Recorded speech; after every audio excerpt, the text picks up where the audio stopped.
Hoje nós iremos falar de um dos casos mais intrigantes e mais revoltantes da crônica policial, não somente do Rio de Janeiro, mas do Brasil. O caso Cláudia.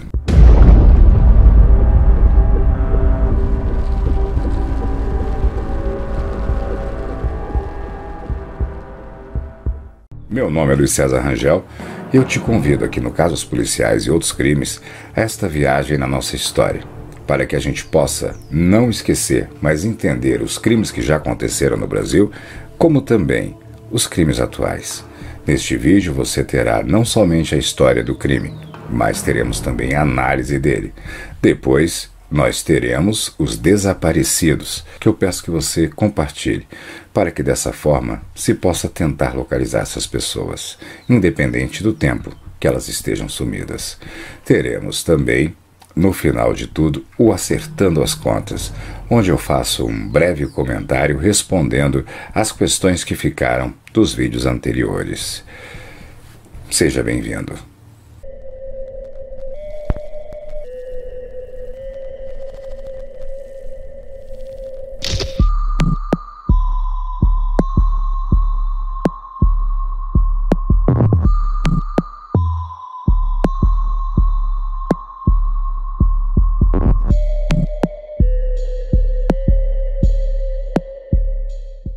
(24 de julho de 1977), a jovem Cláudia Alecim Rodrigues, com apenas 21 anos, foi para uma festa num apartamento no Leblon. Convite qual foi feito pelo seu namorado. Chegando lá, o que não podia acontecer, aconteceu. Todo mundo ficou preocupado com o sumiço de Cláudia, quando de repente um corpo é encontrado na Avenida Niemeyer, no Rio de Janeiro. Quem conhece o Rio sabe o quão é perigoso aquele local, ainda mais nesta época. Os bombeiros ficaram intrigados, as autoridades e principalmente a imprensa, pois até então nenhum tipo de crime assim havia sido cometido. Mas ninguém imaginava que uma testemunha tivesse presenciado tudo. O operário índio, que estava dormindo num barraco no local, ouviu um barulho à noite. E por sorte, quem sabe até mesmo ironia do destino, ele resolveu anotar a placa do carro, que depois a polícia foi descobrir pertencia a Michel Frank, um jovem milionário, filho também de um magnata que era dono de hotéis, teatros, joalherias e muitas empresas. Homem bastante influente no governo, que na época era o governo do regime militar do Ernesto Geisel, ou, para quem prefere, ditadura militar. E é isso que mais intriga este caso. Perante todas as evidências, todas as provas, Michel Frank ficou completamente ileso, fugindo para a Suíça, onde ele morou até vir a falecer. E eu vou contar para vocês como é que foi esse falecimento. Mas vamos entender antes o que aconteceu com Cláudia. Cláudia foi encontrada morta e nua, jogada nas pedras da Niemeyer. No pescoço, ela tinha um arame amarrado com muitas pedras, porque o intuito era que o corpo caísse na água e ficasse no fundo. Só que não aconteceu isso, ele ficou preso nas pedras. Foi um crime bárbaro. Michel Frank, por sua vez, junto com seu amigo cabeleireiro Jorge Cour, alegaram que Cláudia havia morrido de overdose. Só que a perícia descobriu que não havia sequer algum tipo de resquício de drogas no corpo de Cláudia, nem mesmo álcool, contradizendo a teoria de Michel. Michel, sendo indagado e pressionado, nunca disse a verdade. E o mais impressionante de tudo, a polícia não conseguia trabalhar, porque Michel estava blindado pelo governo militar. Inclusive, um almirante serviu como álibi, dizendo que na noite do crime Michel havia jantado com ele. Fato esse que logo depois foi descoberto era mentira. Michel realmente estava na festa. Mas por que Cláudia foi morta?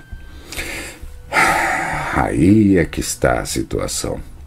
a polícia trabalha com a possibilidade de queima de arquivo, porque foi descoberto que Michel Frank, junto com George Kurt, eram traficantes da alta sociedade do Rio de Janeiro. E Cláudia, chegando nessa festa, viu as drogas e resolveu denunciar. É uma versão que poderia até fazer um certo sentido, mas existe outra vertente que inclusive é o que a família de Cláudia levantou e que todos acreditam que seja verdade. Ela foi estuprada, foi obrigada a cometer atos os quais ela não aceitou. E eles, como estavam completamente alucinados, agrediram Cláudia e a matou. Inclusive ela tinha no corpo traços de esganadura. Aí é que vem a coisa mais absurda de todas. Perante a todas essas provas, ainda ficava vigorando a versão de que ela havia morrido de overdose por estar drogada. Ninguém derrubava isso, nem os laudos periciais e nem o próprio posicionamento da polícia. Até que um perito, em reportagem à revista Veja, falou toda a verdade. Como isso veio à tona na imprensa, não teve mais como esconder.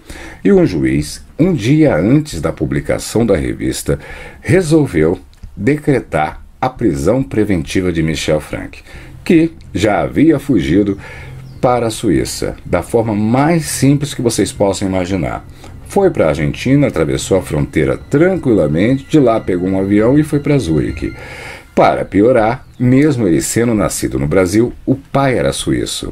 Isso dava a ele dupla cidadania. Sendo assim, ele não podia ser extraditado. Quando as autoridades suíças foram procuradas, eles deram uma declaração que foi muito mais vergonhosa. Qual foi a declaração? Que os laudos periciais no Brasil tinham poucas linhas e sequer havia uma substância que fosse possível incriminar o Michel na Suíça. O máximo que eles podiam fazer era não permitir que ele saísse do país, porém não podia prendê-lo. Michel ficou lá até o ano de 1989, quando ele veio a falecer. De que forma? Assassinado pelo tráfico internacional de drogas, pois ele na Suíça continuava sendo traficante. Mantinha a fachada de corretor de imóveis quando, na verdade, morava em frente à estação de trem, onde ali ele entregava e recebia as drogas para traficar para toda a Europa. Um belo dia, não cumprindo o acordo com os outros traficantes, ele foi eliminado. Para piorar e tornar a situação mais vexatória, ainda foi sepultado com o nome trocado para que isso não fosse descoberto. Porém, a imprensa investigativa descobriu. No enterro estava presente somente seu irmão. O pai não foi. Esse caso se torna muito intrigante, não pela forma brutal como ele aconteceu, mas pela corrupção presente em nível de governo federal, a ponto de brindar um assassino traficante de drogas simplesmente pelo fato de seu pai ser influente no governo, inclusive financeiramente. Michel não foi preso por pura impunidade. A polícia fez o seu trabalho, porém a justiça não funcionou. Era governo militar, brindado por militares, e assim ele ficou isento. Quem pagou? Quem sofreu? A família de Cláudia, que perdeu a sua filha de 21 anos, jovem de classe média, de excelente comportamento, estudante, que tinha um futuro imenso pela frente. Pior do que o falecimento de Cláudia foi a morte em vida de seus pais, que lutaram, chegaram a escrever uma carta para o presidente da República, general Ernesto Geisel, na época, pedindo para que ele combatesse o tráfico de drogas. Vamos analisar esse crime.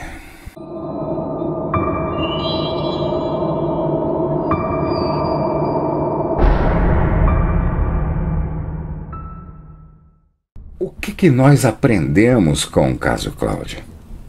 Uma lição dolorosa. Nada mudou. Nada de lá para cá foi resolvido nesse sentido.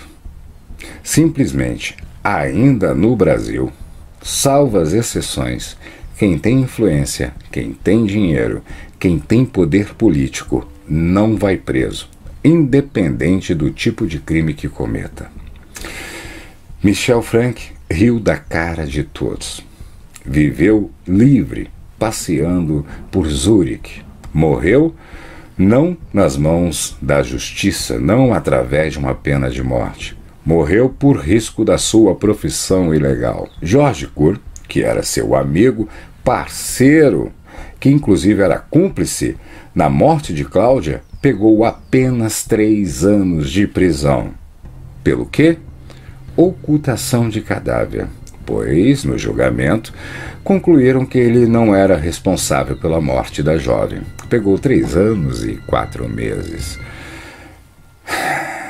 Ocultação de cadáver. E aí vem uma parte interessante da história. O jornalista da Globo, quando foi em Zurique entrevistar Michel, perguntou: se você não matou Cláudia, se você não cometeu nenhum crime, se ela morreu, como você diz, de overdose, por que você ocultou o cadáver? A resposta dele foi a mais ridícula possível. Como ele era um viciado drogado, ele ficou paranoico e ficou com medo que achassem que ele era culpado. Por isso, ele e Jorge colocaram Cláudia numa mala e resolveram amarrar pedras no pescoço dela para que o cadáver sumisse.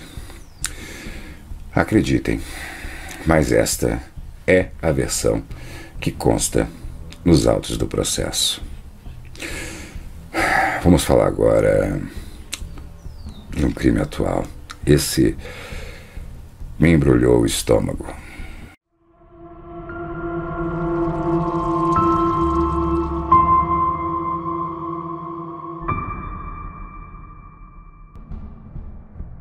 Roger Ferreira da Silva, de 35 anos, motorista de aplicativo, foi torturado, espancado e depois teve o corpo e o carro incendiado por 5 pessoas.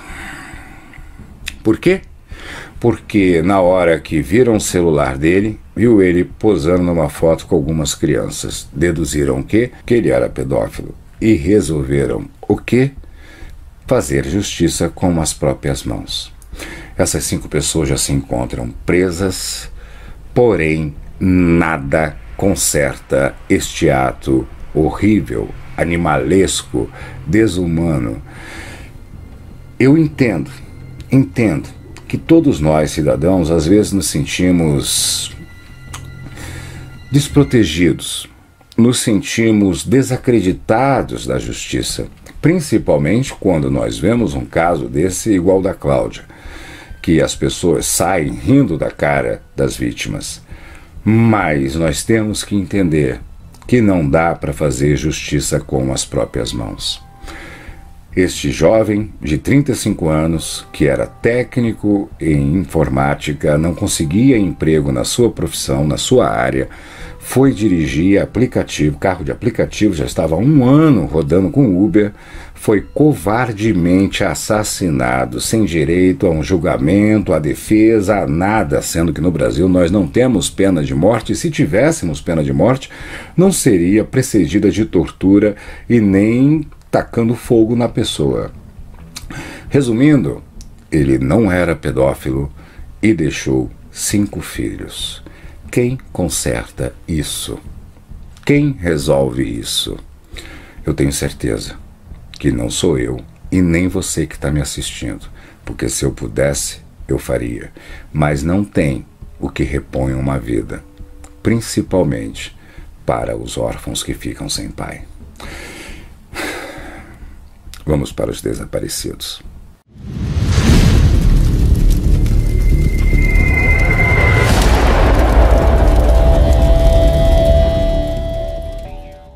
Guilherme Fernandes se encontra desaparecido desde 2011.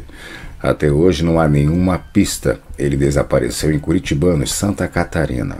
Quem tiver alguma notícia do paradeiro de Guilherme, tenha visto alguém pelo menos parecido. Hoje ele se encontra com aproximadamente 19, 20 anos.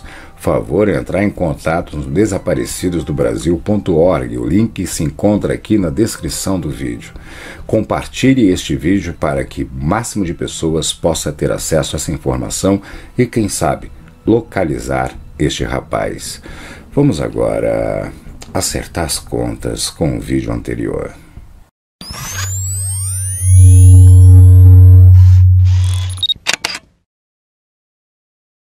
O vídeo anterior é o caso de Ângela Diniz. Como é que funciona o Acertando as Contas?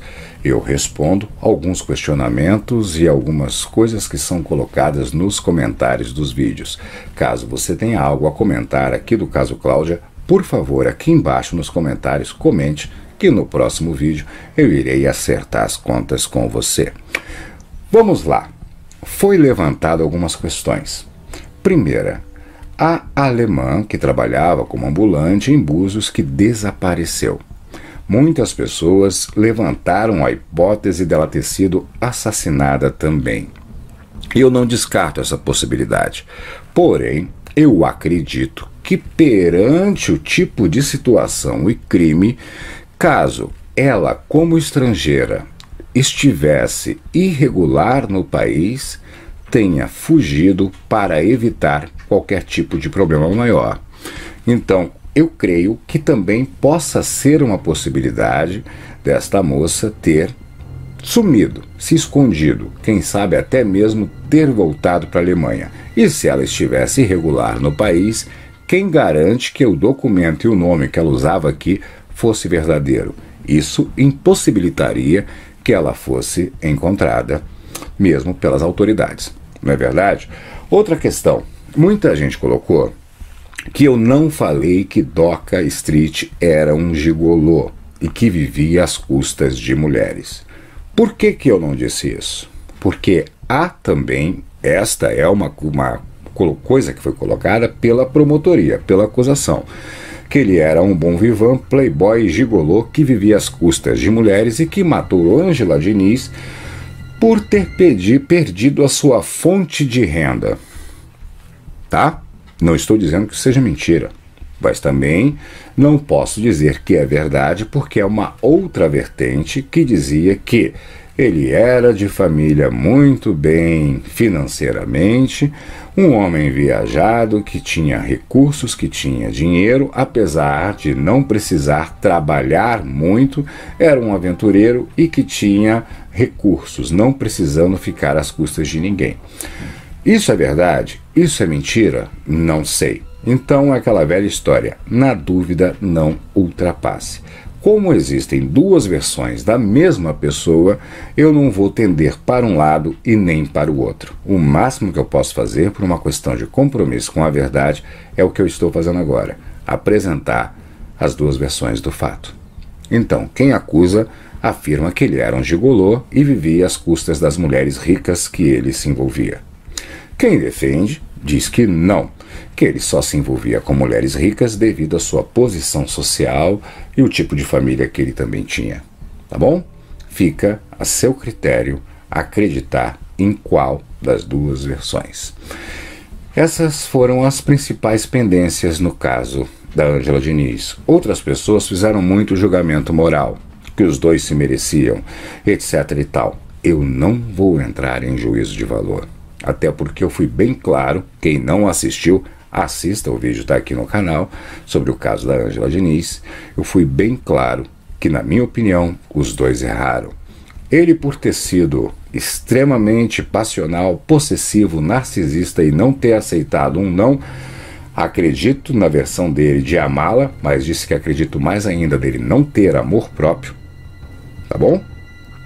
Então, eu continuo mantendo este meu posicionamento e o grande erro dela foi já não ter deixado bem claro quem era ela, né? Quem ela era. Me disseram, não, ela nunca escondeu quem ela era. Porém, machão, né? Machista, década de 1970, macho alfa, se sentindo poderoso, esse cara com certeza achou que poderia domar essa fera. Resultado? Tivemos essa tragédia e que não é única. infelizmente, até hoje acontece. Pessoal, esse canal é um canal independente, no qual a proposta é a gente ter esse debate, essa troca de ideias sobre os crimes e, de uma certa forma, até mesmo nos prevenir na nossa vida para que esse tipo de situação não aconteça com a gente. A partir do momento que a gente aprende com um exemplo dos outros, a gente começa a analisar as pessoas que estão à nossa volta, o tipo de situação que a gente está se envolvendo e tentar prevenir. Este é o principal intuito do Casos Policiais e Outros Crimes. Mas é um trabalho independente, então, caso você queira se tornar um mecenas desse trabalho, aqui embaixo na descrição do vídeo tem todas as formas que você pode agregar e contribuir para isso. Tem também o link da campanha SOS Bianca, que é muito importante que você clique aqui no link da campanha SOS Bianca e veja. Se você quiser colaborar com essa campanha, mesmo que seja compartilhando esse link nas suas listas de rede social, WhatsApp, etc., vai ser muito importante. Espero você no próximo crime.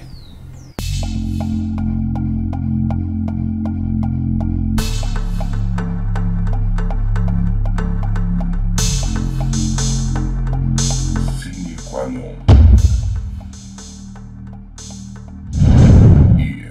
LCR Imagem